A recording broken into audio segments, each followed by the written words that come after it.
And a very good evening to Gordon Bennett TV, our last evening show. No need a Ray. It's not a Ray. Ben and Maxi join us. They've been looking after Spain, Belgium, and USA1. Good evening, guys. Good evening. How are you? Perfectly fine now after a little sleep and a shower. What about you, Maxi? Have you had a rest? Yes, we did. So finally we had some breakfast in the evening. Unusual time, but with the Gordon Bennett, you get really jet lagged even on the ground. Even if you don't change time zones during the flight, you get really jet lagged. There's somebody missing from the team. Where's my little friend? Where's Gerhard? Gerhard, he's enjoying the show. He's on the internet all the time. He's at the PC sitting and maybe looking at some pictures of nice elk cows or whatever, or calculating trajectories to Norway for our next flight. Maybe. Maybe, you never know. Well, before we get to these guys, let's just have a look. Let's give a little round of applause there on the screen. Woo! Swiss one. Awesome flight, guys. Before we get to them, we're going to talk about some of your things. Let's talk a little bit about Spain. A new personal record. What a journey. Yeah, I think for Spain that was a really special flight after what happened on the launch site on Friday morning. When their balloon ripped, and I think they were the happiest people in the world when they finally took off with the spare balloon. So and they had a great flight and did an awesome job. Indeed, they did. I mean, that balloon. I was commentating the takeoffs live on the field, and I've got one eye on that last balloon being filled, and it seemed to me like it was just ready. Yes, it's on time. In fact, it was like that. Markus Hagenai, the event director, he called us on the mobile phone, or he called Stephanie and said, "Guys, come on, it's now or never." And we just started walking towards the podium, so it was really the last minute. Or the last second. Yeah. Spain left you with a bit of a gift mascot before they went on their journey. Not much left of it now. Let's have a look. So that's the first thing we saw when we had when they checked into our flat, to our Airbnb, which we rented here, and they came to visit us to bring the most important piece of equipment for our headquarter, for our command center, and that was this wonderful jamon from Spain. And you see, it's almost gone, so they just had to land today. Well, it is our final show. Bring your messages in. We're just waiting for the social wall to come on our screen. We don't have that right now, but we'll get that for you, and all your messages will be reading them out as well. So in fifth place, it was Germany won with 1,716 kilometers. Fourth place, Germany 2, 1,718.94. Third place, onto the podium, France won 1,718.97. Second place, Swiss 2 with 749.57, and Swiss 1 taking the win with 1774.77. What an incredible result. All those teams through to the last night. Yeah, it's crazy. Even if you look at the places from 3 to 6, they are all in, I think, 6 kilometers range. And look, between 3 and 4, it's 30 meters that actually in the end count. So it's winning or losing by centimeters. How's it been, running 3 teams? Matsi, how have you found that? Yeah, it's been really an amazing journey. I can't remember a Gordon Bennett, and I'm following that for quite some time now. I can't remember a Gordon Bennett with 7 balloons going into the 4th night. That's just amazing. Absolutely incredible. Well, we've tried to catch up with as many of the finalists from today as possible and get a few words from them, with it being our final show. Germany 2, let's see what they were saying. Now we're joined in the headquarters of Germany 2 with Max. Good afternoon, Max. Good afternoon, Regan. Max, what a day. What a day for you guys. Talk me through it. Yeah, what a day. Started like at midnight, and I was awake until 2 p.m. So was quite a busy day for me because we tried to get there where Kurt Frieden got, but we got into the night with just 8 bags of sand, so means 80 kilograms, and we were not able to do anything in the night because we wanted to get safe through the night, so we were not able to steer. And we saw we got not that good we wanted to when the sun rise. Yeah, and then you know where we landed. Our goal was when we saw that Switzerland 1 got into the Donau Delta. Our competition was to get the best German team. That worked out, and we are happy about that. Yeah, Max, everybody on Facebook is talking about this 30 meters. They wouldn't forgive me if I didn't ask you about it. Yeah, it's 30 meters. We not got the provisional scoring right now, so we are waiting for it because we know that there's an discrepancy in GPS positioning. So the sporting code talks about 25 meters. How would this call it in English? Deviation. Yes. So we are waiting for the provisional scoring to see if it is 30 meters or even less, or if it is more. So we are waiting for the scoring. So it's really exciting. Even now, we're still everybody on tenterhooks. How do you feel? How are you coping with the pressure? Is it all in a day's work for you, or are you feeling under stress? How do you feel? At the moment, I'm quite relaxed. After the landing, I just got to walk the dog and try to relax a bit to calm down. And yeah, I guess I will get into the bed at 7 p.m. or something to sleep for 20 hours. And so at the moment, I'm really relaxed. And the landing had quite a lot of energy in the landing, I believe. Yeah, the landing was like we got the last field before the city and the sea. So our VD scanned it a bit fast, but the pilots are well. The basket flipped over, but they are both okay. Okay, great. Well, it's good to hear that. Max, you go and get on with the rest of your evening. Again, it's been an absolutely thrilling, enthralling Gordon Bennett. We want to thank you for everybody that's been watching the tracking over the last few days. Thank you. Okay, thanks. Yeah, good chat there with the headquarters right directly after the race. You know, it's great that they'll come and talk to us in the studio. We got a message through on the wall on Facebook. Listens Dirk says, why did Belgium 1 not land 6 kilometers further so they could become 4th? Why, Ben? Why? So we didn't have a really chat with them yet, but either they got some downwinds or they had a cloud over them, which made them cool a little, so they ran out of ballast and had to land. Just was a safety decision then.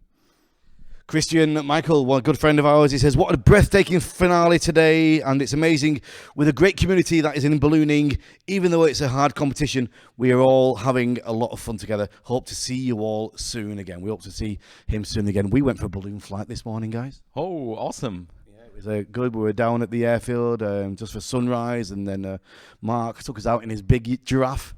That sounds very good. Yeah, it was a good one. It was a nice time. So this 30 meters between 4th and 3rd. Wow. Yeah, it's crazy. Is it official yet? Because oh, I don't know. I wasn't sure about that because it says on the tracking page that all results are provisional. So I've done enough live television not to be painted into that hole. Absolutely no way am I going down that path. Well, let's check in with France 1 anyway and just see what they were saying in maybe third place. Joined on the video call, Guillaume, France 1. Good afternoon, Guillaume. Good afternoon. Well, what a day, what an adventure. Tell me about today. How's it been for you? Yeah, it was very intensive because we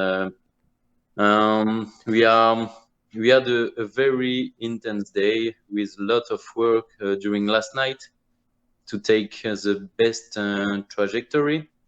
For sure, we landed in the area we had as the main objective for this flight. So it's a good thing. And we are happy to finish with this finish because we didn't take the option of Switzerland 1. It was our choice not to go in this area with a lot of water. And finally, Switzerland 2 put the balloon at the best point for the second place.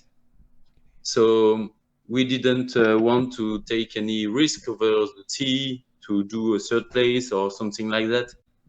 And there was a lot of thermical activities during the afternoon. So we decided to land with a safety measure, and they did.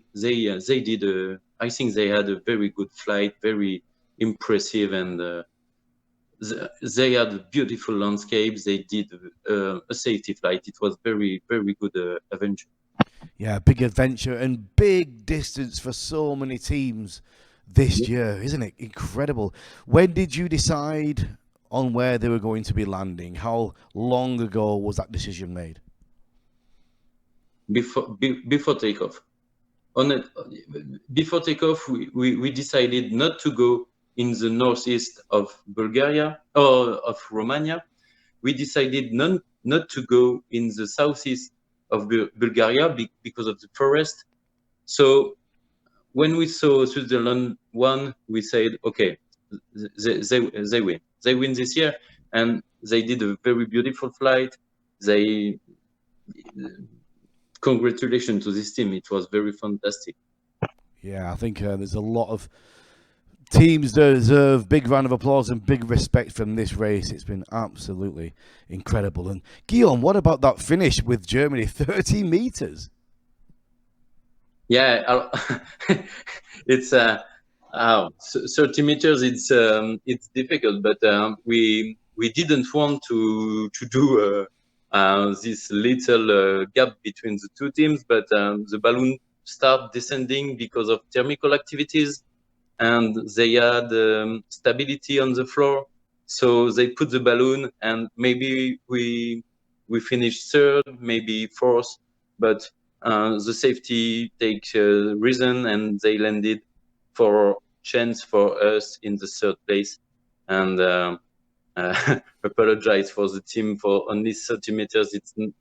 It's particular.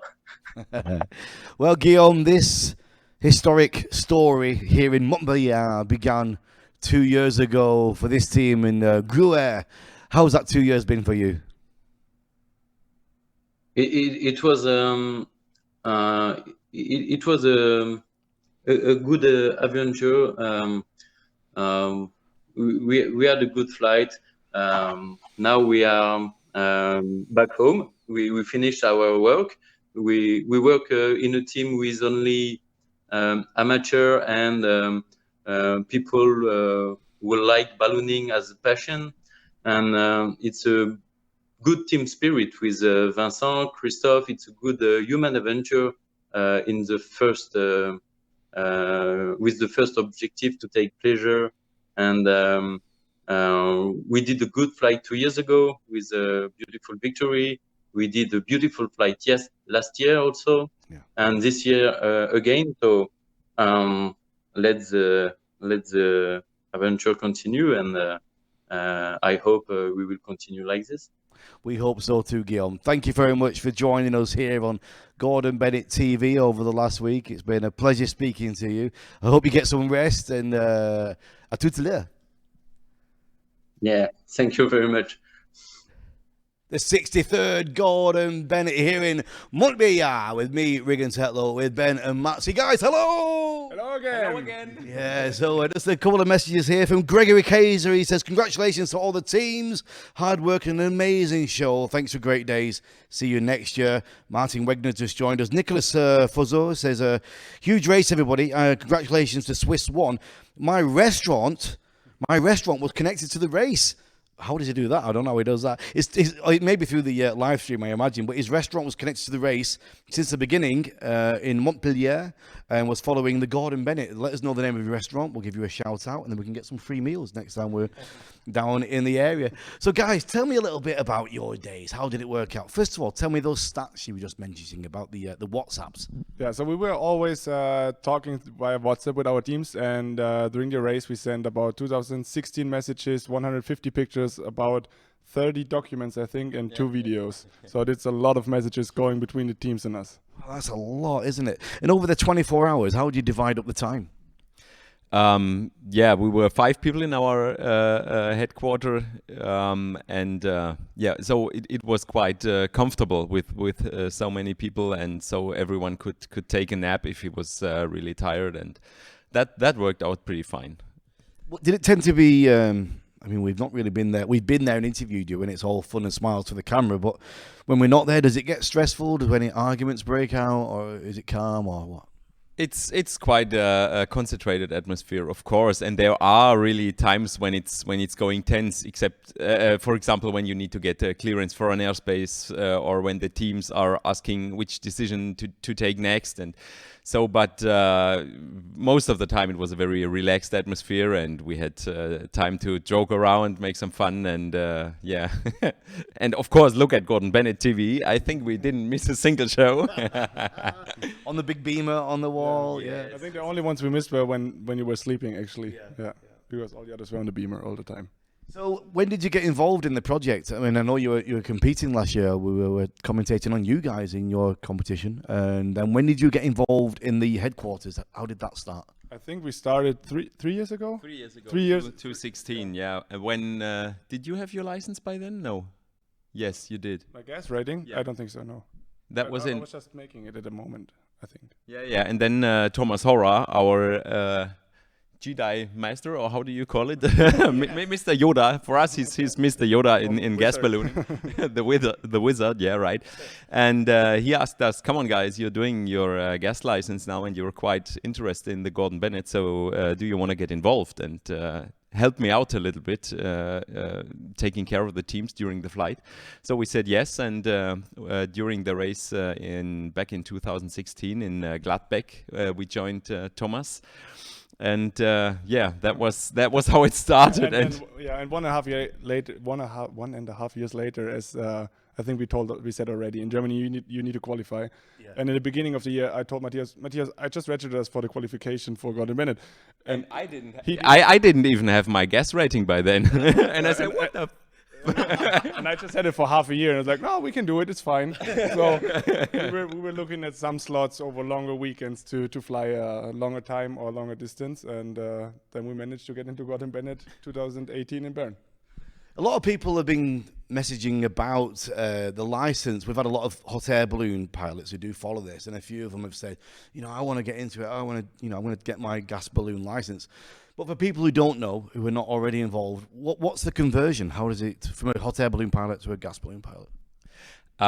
The conversion is actually a gas balloon is easier to fly because it reacts faster.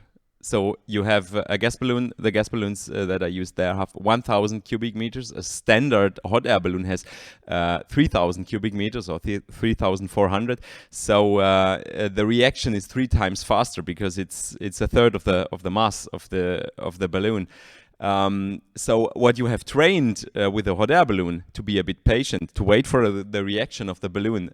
You have to forget about this and adapt to a quicker reaction of the balloon. So yeah, but and what is also an issue is that with a hot air balloon you can do little corrections, little adjustments, because yeah, you just put in a burn or vent a little. But with gas ballooning, everything you do costs you a ballast or hydrogen, and that means it reduces your duration of flight. So you really have to be patient. You have sometimes, or we used to say during the days, you just have to let the balloon fly. To let it, because the balloon knows what's best. That's what we're saying skydiving, actually. Yeah, the parachute knows how to fly, yeah. And I also think concerning the license, it depends on the country where you live or where you have your license, actually. I think in Germany you need to do 5 flights with an instructor on a gas balloon to get your gas rating. But that may differ from country to country.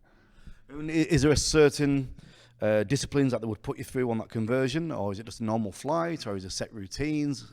How does the conversion work on those flights? I think that depends on your instructor. Well, normally you should do everything that can happen during a gas balloon flight. So you should do maybe a night flight, day flight, maybe a slow landing, maybe a quite fast landing. So the more diversity you get into the flights, the more you learn. That's exactly it, yeah. Let's have a look at the wall again. Sebastian Eimers, ladies and gentlemen, give him a big round of applause, Sebastian. Congratulations in the complete Gordon Bennett TV team. You did an awesome job with a brilliant broadcast team, Germany 2 and 3. Sebastian, did you watch our live chasing with him when he was landing with Willie?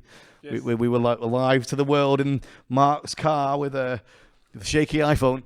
You know, it's only the week before I was going to get myself a gimbal for the iPhone, and I thought, I don't need that. We use professional cameras. I will never be recording with the iPhone. Yeah, actually, we watched the stream afterwards because when we saw on the live tracking that the balloon was approaching Montbéliard again, we all went out of our Airbnb and looked for the balloon everywhere, but Willy was flying so low that we couldn't see him. Let's go up above, just below Sebastian. Thank you to the pilots. Above Sebastian, Christoph Wagner says, respect and congratulations to all teams, organisers, and special thanks to Regan and the Gordon Bennett TV team. Well, to be honest, I just stand here and do this bit. The guys behind the scenes, the work they do. You know, we've been doing these 4 shows a day, 10:30, 2 p.m., 6 p.m., 9 p.m. And from the end of that first half-hour show, it's just constant work to get the next show on air. So let's give these guys a round of applause as well. Yeah, awesome, guys. Yeah. And while we're talking about it, there's a few of the guys that are not here. They've already left. Let's give them a shout out. We've got Mark Andre. Give him a big shout, Mark Andre. Let's give him a round of applause. Florian, for a round of applause to Florian as well. Dominic, who provided all the cameras, equipment. Dominic. Christian, who was just speaking a minute ago, he was here as well. Alan from last year. And then we had young Cyril. Young Cyril was on a work experience with us, and we opened his eyes to live broadcasting. We really did. So we've had Germany 2, we've had France 1, and Rene as well. Of course, Rene, who was doing all our technical stuff. How can we forget about Rene? Yeah, he's back in home doing his things right now. So Rene was doing all the connections. Fantastic. I knew I'd forget somebody. I should have written them down. So we've done Germany 1. We've done Germany 2, France 1. Let's have a look at what Swiss 2 had to say. Wow, that was a special landing here at the Black Sea. Wow. But we made it. Hey. Hey. Woo. Hat abgeschaltet. Nein, Hat abgeschaltet. okay. Sehe nicht mehr. Hey, congratulations. And now it's time to drink the winner beer. Or the almost winner beer. Beer from our sponsor, Meyer Major. Fresh from the Tockenburg. And I'm sorry guys, you cannot have it, but you just can watch it. Prost. What a race, huh? Yes, we made it and we are quite happy. But Switzerland on first and second place. First place, Laurent Skibo and Nicolas Thiesch. Woo, Congratulations bravo! to you. You did a great job. And we are happy to be on second. After 88 hours, 20 minutes and how many kilometers? 1,747 around that, huh? So enjoy your evening. We do, certainly on our side. And now we have to go and do the balloon post. See you. What's really good about the live feed and the questions and the comments that come up is sometimes you answer them before we come back to you to answer them, because Dennis Hall says, what's the average cost of one gas balloon flight? And Ton Az has come back and said, depends on the source of hydrogen. Yes. That is basically the answer to the question, because there are launch fields where you can get it basically for free, and there are launch fields where you pay about 1,000 euros for one filling. So what do the Eimers charge at their airfield? They charge for the takeoff. a few euros, so it's all fine. There you go, looking after the community. We were talking before about Spain and what you did and how you helped them, dragging them all, the equipment all around Europe. We've got a great picture from Spain. Let's have a look at them. Here we go. There we are. That's one we were trying to get. There you are, the guys. Well, yeah, they got some extra cojones. Huevos, dos huevos. Yeah. So I think they really had an amazing flight, and they're super happy that they got in the air and had the chance to do that flight. Doesn't look very level, the land. I think that's just a selfie. because based on the map, it should be all quite flat there. Have you spoke to them since today? Have you been in contact with them with Spain? We only chatted a little with them because when You they speak Spanish? No, not a lot. So no, but so we chatted with them a little because when they landed, we still had Belgium in the air, so we were concentrating from then on Belgium, so we didn't actually talk to them yet. But they have, I think they have found a nice hotel at the coast of the Black Sea. So, and probably by now they are having some well-deserved beers and With the Belgians together. with the Belgians together. So you really can see the friendship between the teams. So I think they'll be at the same hotel and sharing a nice dinner now. So Fantastic. all fine. Are they all coming back here for the weekend, for the awards and for the final goodbye? So we will be back for Friday, but for Saturday we're not sure yet because another balloon club of some friends of ours has their 30th jubilee or anniversary of the club, So- and they invited us for Saturday. So we're always very, very busy.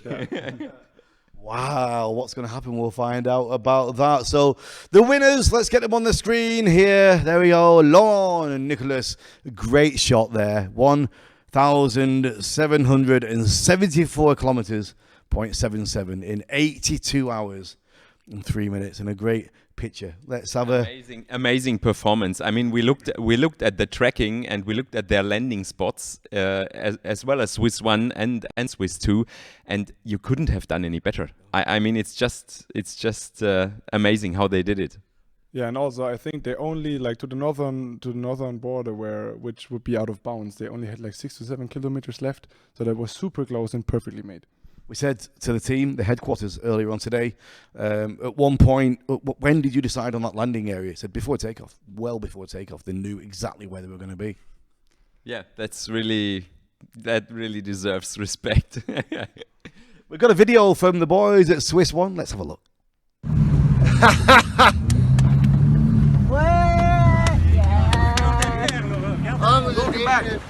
Mă, mai dai un șpan odată, mă. De ăla cu spumă, că filmează acum. Îi mai dai un șpan odată. Deci o să se